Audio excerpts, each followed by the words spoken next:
নমস্কার দর্শক বন্ধুরা, আমি আপনাদের সঙ্গে কথা আপনারা দেখছেন আমার চ্যানেল এক্সপ্লোরার।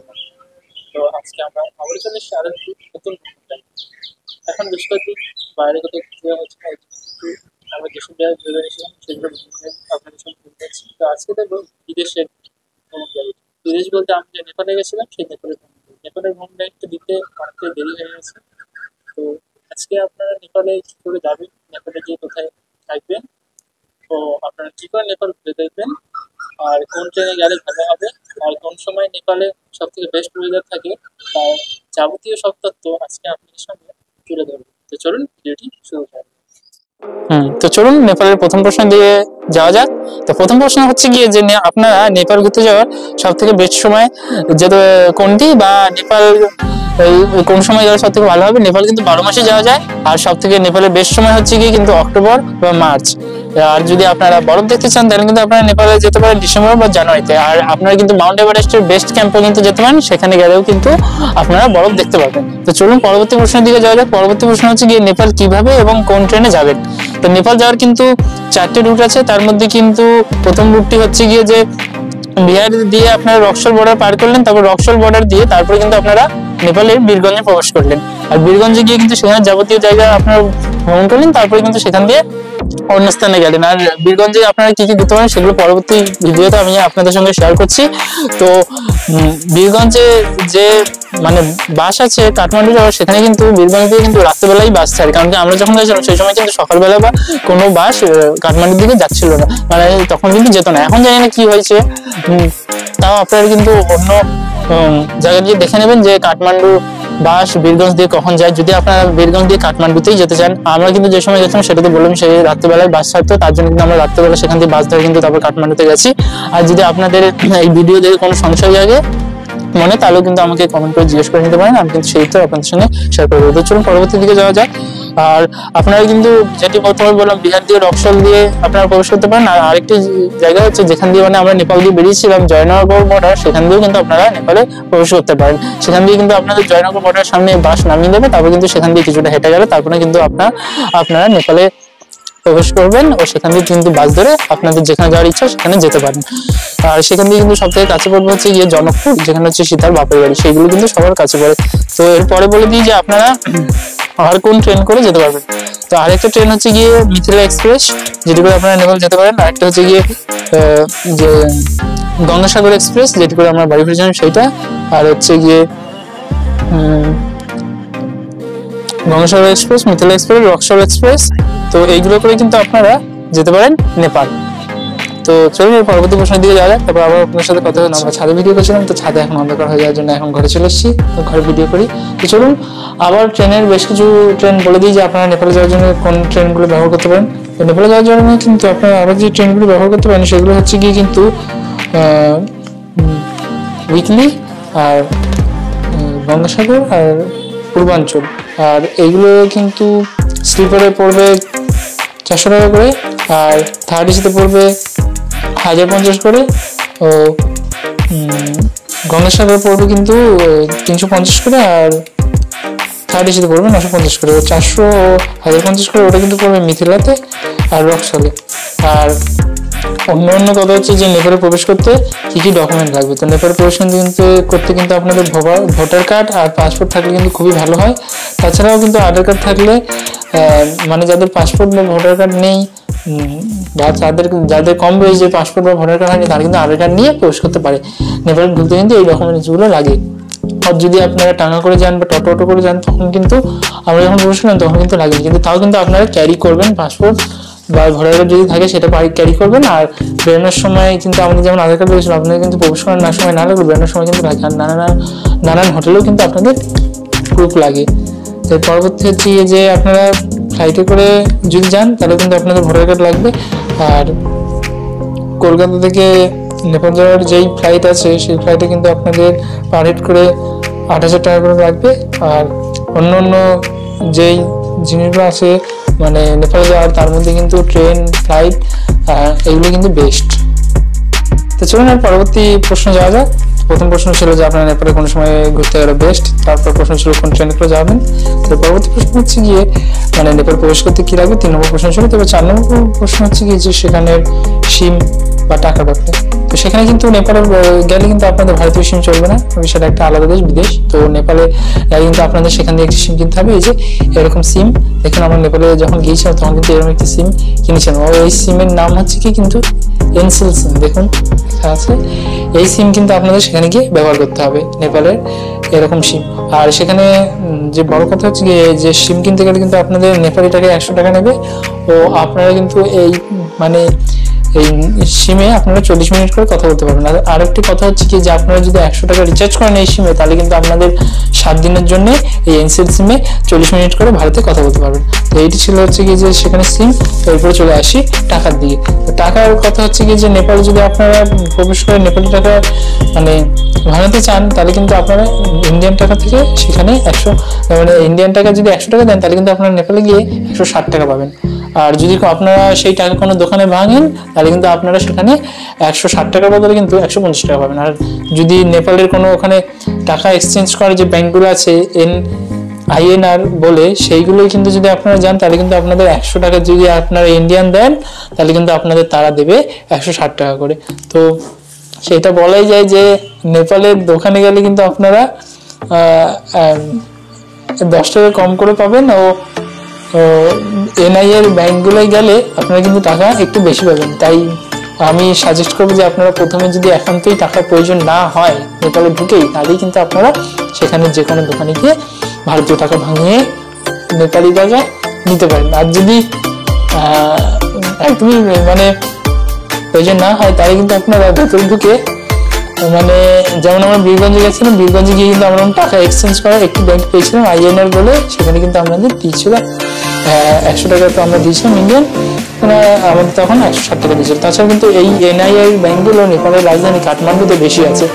তাই যদি আপনাদের একান্ত বেশি প্রয়োজন হয়, তাহলে কিন্তু আপনারা বীরগঞ্জে যদি প্রবেশ করেন নেপালের বর্ডার দিয়ে, তাহলে কিন্তু বীরগঞ্জ দিয়ে টাকাটা ভাঙাতে হচ্ছে। তারপরে যদি আপনারা কাঠমান্ডুতে যান, তাহলে কিন্তু কাঠমান্ডুতে গিয়েও আপনারা টাকা ভাঙাতে পারেন। তো এই ছিল টাকার কথা। তো চলুন এর পরবর্তী যাবে, তখন আবার আপনাদের সাথে কথা হচ্ছে। তো এরপর চলে আসি আপনারা হোটেলে গিয়ে মানে চলুন এরপরে চলে আসি আপনারা নেপালে গিয়ে কোন হোটেল থাকবেন না কি খাওয়া হবে। তো সেখানে বলছি যে নেপালে নানা ধরনের হোটেল আপনারা পেয়ে যাবেন। তার সাথে কিন্তু সেখানে যদি আপনারা বাজেট হোটেলে থাকছেন, তাহলে কিন্তু সেখানে 700 থেকে 600 টাকার হোটেল পাবেন। আর যদি ভালো হোটেলে একটু থাকছেন, তাহলে কিন্তু সেখানে 1000 থেকে 2000 টাকার হোটেল পাবেন। তো নানা হোটেল আছে, আপনার বাজেট হিসেবে থাকে তো বললাম। আর যদি হোটেলের নাম বলবো আমি ডিসক্রিপশন বক্সে দিয়ে দেবো। তো এর পরবর্তী দেখি যে আমরা খাবারের দিক করে আসি। সেখানে কিন্তু খাবার দাবারের দাম খুবই বেশি নেপালের খাবার দাবারে। যেমন আমরা একটি মোমোর দাম দেখেছিলাম সেখানে কিন্তু 25 টাকা করে। অবশ্যই সেগুলো নেপালি টাকায়, ভারতীয় টাকায় নয়। ও খাবার দাবার সেখানে আপনারা যাবতীয় আমিষও পাবেন ও নিরামিষও পাবেন। কিন্তু নেপালে সাধারণত বেশি দেখেছি নিরামিষ খাবারই মানুষরা মানে খাদ্য হিসেবে গ্রহণ করে, আমিষ খাবার কিন্তু সেখানে কমই পাওয়া যায়। আর যদি আপনারা আমিষ খাবার এখন থেকে খেতে চান, তাহলে কিন্তু সেখানে আমিষ খাবারের আরও বেশি দাম হবে মানে নিরামিষ খাবার থেকে। তো এরপরে বলে দিই যে আপনারা নেপালে কাঠমান্ডুতে যদি কম দামে সেখানে হোটেল পেয়ে যাবেন, ও বীরগঞ্জেও কিন্তু আপনারা কম দামে পেয়ে যাবেন ও বেশি দামে পেয়ে যাবেন। মানে যেখানে যান সেখানে কম দামে বেশি দামে আপনারা পেয়ে যাবেন হোটেল। আর খাবার দাবার কিন্তু নানা জায়গায় নানা রকম দাম আছে, কিন্তু নেপালের যেখানে আপনার যে কিছু খাবারই খান না কেন, সেখানে কিন্তু সব জায়গায় খাবার দাম বেশি হবে। তো এরপরে চলে আসি কীভাবে ঘুরবেন এবং কোন কোন জায়গায় দেখবেন।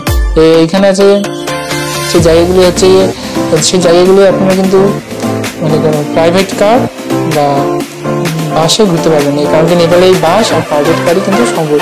বাস বলতে কিন্তু সেখানে লোকাল বাসও আছে আর ট্যুর গাইড বাসও আছে। কারণ কি আমরা নেপালে যখন কাঠমান্ডু গেছিলাম, সেখানে কিন্তু একটি এজেন্সি গেছিলাম, ট্যুর এজেন্সি। সেখানে গিয়ে কিন্তু আমরা প্রথমে নেপালের নানা জায়গায় ঘুরেছিলাম, যেমন হচ্ছে গিয়ে ভক্তপুর ঘুরেছিলাম, পশুপতিনাথ টেম্পল ঘুরেছিলাম, এইগুলো আর নানা জায়গায় ঘুরেছিলাম। তো প্রথমে আমরা সেই ট্যুর এজেন্সির একটি গাড়ি করে মানে আমরা প্রথমে সব জায়গায় ঘুরি, তারপর কিন্তু সেই গাড়ি করে আমরা একটি বাসে চলে যাই, ওই ট্যুর এজেন্সিরই বাস। তারপর কিন্তু সেই বাসে করে আমরা নানা জায়গায় নেপালে আরও ঘুরি, যেগুলো কিন্তু আপনারা সবাই জানেন। যেমন পশুপতিনাথ টেম্পল, আরেকটি নারায়ণের মন্দির আছে, সেই মন্দিরটির নামটা আমার মনে পড়ছে না, আরও নানা জায়গা আছে। তো এরপরে বলে দিই যে নেপালে কিন্তু বেশি জায়গায় ঘোরার মতো কিন্তু হিন্দুদের মন্দির আছে। সেখানে কিন্তু আরও একটি মন্দির আছে, সতী মায়ের মন্দির আছে। তো সেখানেও কিন্তু সতীপীঠ সেটি। আর সেই নদীটি কিন্তু মানে সেই মন্দিরটি কিন্তু একেবারে বাগমতী নদী, অর্থাৎ নেপালের যে লম্বা, সব থেকে লম্বা নদী বাগমতী নদীর তীরে অবস্থিত। আর নেপালের আরেকটি কথা বলে দিই যে ওখানে যেসব মন্দির আছে সেই সব মন্দিরে কিন্তু মানে নেপালে তো একেই প্রচুর মন্দির আছে, আর সেই সব মন্দিরে কিন্তু শুধু অনলি হিন্দুরাই প্রবেশ করতে পারেন, অন্য কোনো ধর্ম বা জাতির লোকেরা কিন্তু সেই মন্দিরে প্রবেশ করতে পারেন না। তো সেই ভেবে যদি আপনারা অন্য ধর্মে যান তাহলে কিন্তু আপনারা মন্দিরে প্রবেশ করতে পারবেন না, আপনারা কিন্তু শুধু নেপালের বাইরের জায়গাগুলোই ঘুরতে পারবেন। তো এর পরবর্তী প্রশ্নের দিকে চলুন যাওয়া যাক। পরবর্তী প্রশ্ন হচ্ছে যে সেখানে খাওয়া দাওয়ার কথাটা বললামই, আর আরো একটি যেটি বড় মানে একটি টুরিস্ট স্পট যেখানে সবাই যেতে পারে সেটি হচ্ছে কিন্তু চন্দ্রগিরি হিল। সেটি কিন্তু আপনারা নেপালের কাঠমান্ডু দিয়ে একেবারে ডাইরেক্ট বাস ধরে, মানে লোকাল বাস ধরে কিন্তু আপনারা চন্দ্রগিরি হিলে পৌঁছে যাবেন। সেই চন্দ্রগিরি হিলটি কিন্তু খুবই সুন্দর, খুবই সুন্দর। আমরা যখন গেছিলাম আমাদের কিন্তু খুব ভালো লেগেছিল। সেই চন্দ্রগিরি হিলের উপরে কিন্তু আপনারা রোপওয়ে চড়তে পারবেন, আরও নানা জায়গা আছে সেইগুলো কিন্তু আপনারা চড়তে পারবেন। আর এখন কিন্তু দাম আরো হাই হতে পারে, কারণ কি আমরা যে সময় গেছিলাম সেই সময় কিন্তু দাম অনেকই কম ছিল। এখন কিন্তু তাও আপনারা যখন নেপাল ভ্রমণ করতে যাবেন সবকিছু কিন্তু একটু একবার যাচাই করে নেবেন। আর যদি কিছু বুঝতে আপনাদের অসুবিধা হয় তাহলে কিন্তু আমাকে জিজ্ঞেস করে নেবেন কমেন্টের মাধ্যমে, আমি কিন্তু আপনাদের সেই প্রশ্নের উত্তর আমি দিয়ে দেবো। চলুন এর পরবর্তী প্রশ্নের দিকে যাওয়া যাক। তো চলুন নেপাল ট্যুর গাইডটি আপনাদের সাথে আলোচনা করে নিই। তো নেপালের এই ট্যুর প্ল্যানটি একটু বানিয়েছি আমি, তো সেটি আপনাদের সাথে আলোচনা করা যায়।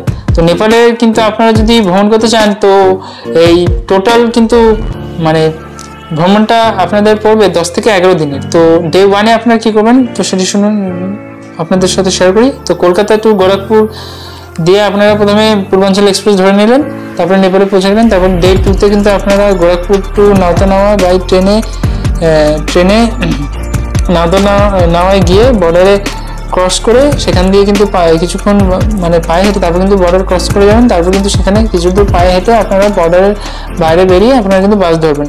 তারপর বাস ধরে লুম্বিনীতে চলে যাবেন। তারপর কিন্তু সারাদিন লুম্বিনী এক্সপ্লোর করার পর আপনারা পরের দিন বাস ধরে ভোরবেলা সেরিয়াতে চলে আসুন। আর সেখানে কিন্তু লুম্বিনীতে গাড়ি ভাড়া পড়বে কিন্তু 1500 থেকে 2000 টাকা করে, 2000 টাকা করে। আর 4 নম্বর দিনে কিন্তু আপনারা বাস ধরে ভোরবেলা সেরিয়া পৌঁছে চিতোয়ার জঙ্গলে সাফারি করার টিকিট করে নিন। তারপরে কিন্তু সাফারি করতে 2 ঘন্টার মতো সময় লাগবে। আর সেখানে কিন্তু মানে সেরিয়াতে যেতে কিন্তু আপনাদের বাস ভাড়া লাগবে 650 থেকে 700 টাকা। আর জঙ্গলে টিকিট মানে জঙ্গল সাফারি করতে কিন্তু আপনাদের টিকিট পড়বে 16,000। আর প্রাইমেটে পড়বে কিন্তু আপনাদের 650, আর সাফারিতে পড়বে 16,000 টাকা। আর ক্যানিয়নে কিন্তু পড়বে আপনাদের 1250 টাকা করে। আর এর টোটাল টিকিট হচ্ছে কিন্তু 3,500 করে। আর ডে 2-তে কিন্তু আপনারা সেরিয়া থেকে বাস ধরে পোখারা চলে আসুন এবং বিকালে পোখারা শহরটা ঘুরে দেখুন, সেখানে বাস ভাড়া কিন্তু 700 টাকা। আর ডে 6-তে কিন্তু পোখারা থেকে ভোরবেলা উঠে দেখে আসুন সারাংকোটার সূর্যোদয়। হোটেল থেকে গাড়ির ব্যবস্থা করে দেবে, যদি আপনারা হোটেল দিয়েই বলে দিতে পারেন যে আমরা এরকম সারাঙ্গানাতে যাবো সূর্যোদয় দেখতে, হোটেল দিয়ে কিন্তু আপনাদের গাড়ি ভাড়া করে দেবে।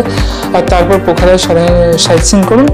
আর ডে 7-এ চলে আসুন পোখারা থেকে বাস ধরে কাঠমান্ডুতে। হাতে সময় থাকলে দুপুরে ঘুরে দেখতে পারেন চন্দ্রগিরি কেবিল কার, যেটি বললাম একটুখানি আগে। সেখানে কিন্তু রোপওয়ে আপনারা চড়তে পারেন। সেখানে আরও নানা রকম মানে জিনিস আছে, সেগুলো কিন্তু আপনারা চন্দ্রগিরি হিলে গিয়ে বা চন্দ্রগিরি পাহাড়ে গিয়ে আপনারা সেইটা চড়তে পারেন বা অনুভব করতে পারেন।